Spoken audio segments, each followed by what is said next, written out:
Hi, I hope you're doing well as winter begins to make its presence felt. Well, here we are, week 5 of the Gospel in a Pluralist Culture. As I said, probably every week, I've really enjoyed the studies we've had so far. I've loved the discussion, the comments, the questions, and the reflections as we've gone from week to week. So for week 5, we're going to tidy up just a couple of comments around the Lord's table, communion, the Eucharist, just to make sure we've covered all the questions that we had from that last week. And then we're going to spend the bulk of tomorrow, Wednesday, June 3rd, focusing on what does 1 Corinthians really have to say about the nature of people.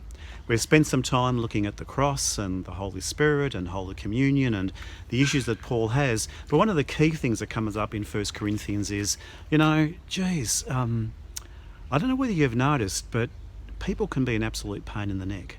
No matter what theories people have, or no matter how much people might even hold up a Bible and say, well, look at me, I'm such a holy person, there can be a huge gap, a huge disjunct between someone's professions or statements of faith and how they actually conduct their lives. Now, Jesus says something incredibly profound, which I think about often when I think about the nature of people, including myself. Jesus says, they're like sheep without a shepherd. They are like sheep without a shepherd.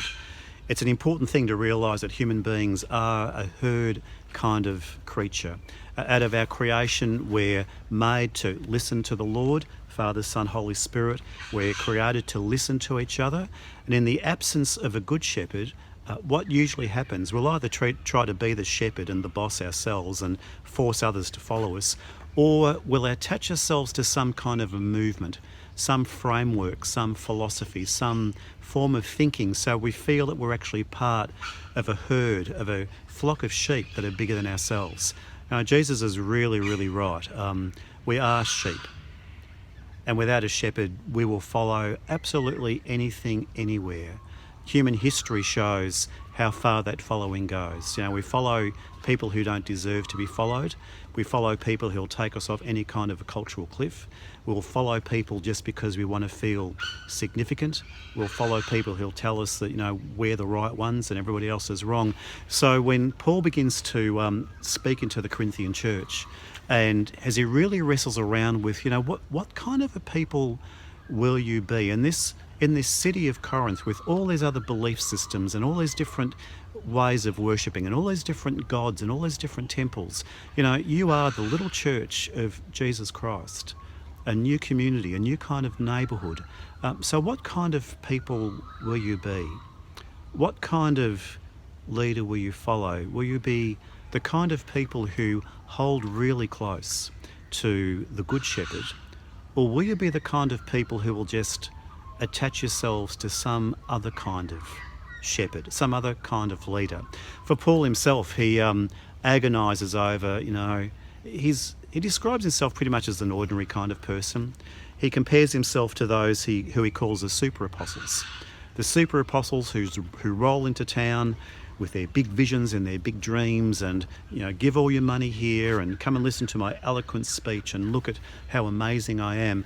And Paul says, when I came to you, I didn't ask you for money. I'm not the world's best preacher. I didn't come to pretend anything. I didn't come to rob you blind. I just came to bring the gospel. So there's something around the 1 Corinthians letter and the 2 Corinthians letter too, for that matter, which really tries to anchor in and say, we only have one shepherd. And if you're following after different philosophies and different ways of being human and different ways of honouring God, then you'll end up at an exit you really don't want.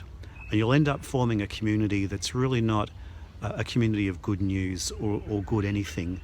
It's becomes actually worthless. It's just another set of beliefs in a world that already has enough beliefs. So I hope you'll be really encouraged tomorrow as we look at what are the crazy things that people do and what's the wisdom that Paul brings to that, and what are the things that people are likely to do to follow and get carried around with, that if they're not careful, it just takes them a long, long, long, long way from the good news of the witness and the way and the teachings and the